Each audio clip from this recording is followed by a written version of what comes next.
es nuestro segundo capítulo, síndrome de Asperger.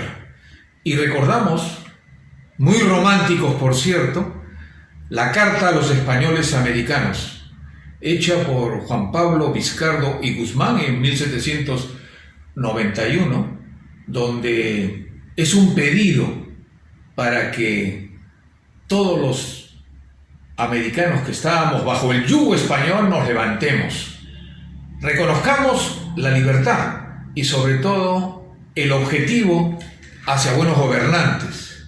No vamos a hacer un símil con la carta y sobre todo con el sufrimiento de Juan Pablo, que fue expulsado como jesuita con gran sufrimiento, pero sí lo que hemos querido y estamos logrando con éxito es enervar por la salud del Perú que Satanás Rafael López Aliaga llegue a la presidencia. ¿Por qué me refiero a ello?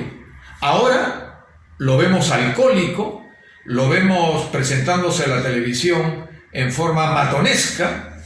Esta es la revista tal vez más importante del Perú, Hildebrand en sus 13, y miren ustedes, la doctora Beatriz Mejía, colega abogada que todos la reconocemos de alta calidad profesional, defensora de los derechos humanos. De repente no coincidimos en todo lo que presenta ella como ideología, pero ¿qué ha hecho este miserable López Aliaga? La invitó a que sea su vicepresidenta. Primero le dijo que iba a ser la presidenta. Se emborrachó delante de una gran dama, comenzó con dicterios, con insultos, con palabras soeces. Beatriz le dijo: un momentito, Rafael, tú dices ser cristiano, no puedes utilizar esos términos.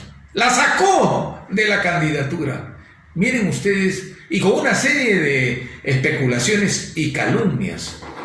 Hemos querido, repito, con mucha pena, porque somos seres humanos, demostrar que los trastornos mentales especificados en nuestro anterior video respecto a toda la enfermedad del síndrome de Asperger de López Aliaga no nos puede desgraciar una vez más a los peruanos teniendo un presidente de esa calaña. Este individuo se cree superhombre, ha ido a diferentes distritos acá aledaños a la gran capital de Lima y ha puesto familias enteras como candidatos al Congreso de la República, candidatos que no conocen las regiones que van a representar, pero él se cree superhombre.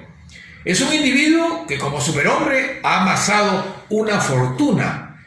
Por cierto, se asoció con su íntimo, el ex cardenal Cipriani, y le ha entregado una vieja joya virreinal allá en Cusco, donde yo he vivido 4 años defendiendo a 13 organizaciones de campesinos en forma de honor, y ha hecho el Gran Hotel Monasterio a precio ridículo. ¡Ojo, Rafael! Así como te estamos quitando el Hotel Santo Nicolás de Machu Picchu, te quitaremos el monasterio, porque ni Cipriani ni nadie puede entregar un monumento nacional. Anda preparándote, si es que antes no entras a prisión, como hemos pedido, prisión preventiva para ti.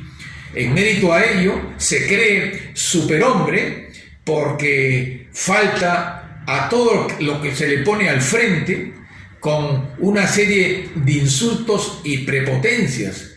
Ahora dificulto que pueda entrar a cualquier debate porque su carácter no se lo permite. Se cree un superhombre porque arma empresas offshore, vale decir en Panamá sobre todo, y no paga impuestos. Increíble. Pero estás, Rafael, en la sala penal. No es que te han liberado de los Panama Papers. Eso está caminando. De repente, cuando nosotros te metamos a la cárcel, recién va a haber otra pena por robarle al Estado. Se ufana de ser anti-Odebrecht. Y su abogado es Abanto, que estuvo preso, como lo hemos demostrado en videos anteriores, por regalarle plata a Odebrecht, plata de todos los peruanos.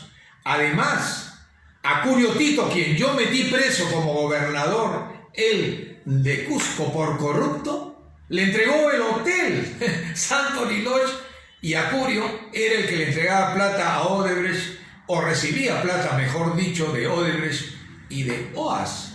Se cree un superhombre porque humildemente dice que nació en Pomalca. Miente, nació en Lima, no sé por qué tiene que mentir, que molía azúcar, era muy pobre. Oye, no mientas, estudiaste en el Colegio San Agustín, el más caro de Chiclayo, tengo la prueba contundente, y ahora estás buscando a todos los agustinos. ¿Para qué? Para hacer tu publicidad. ¿Por qué? Eres mentira infame. Y todo esto se rubrica con la actitud pedante total y absoluta. Por eso siempre exclamaremos: Satanás, no gobernarás. Richard Yasta.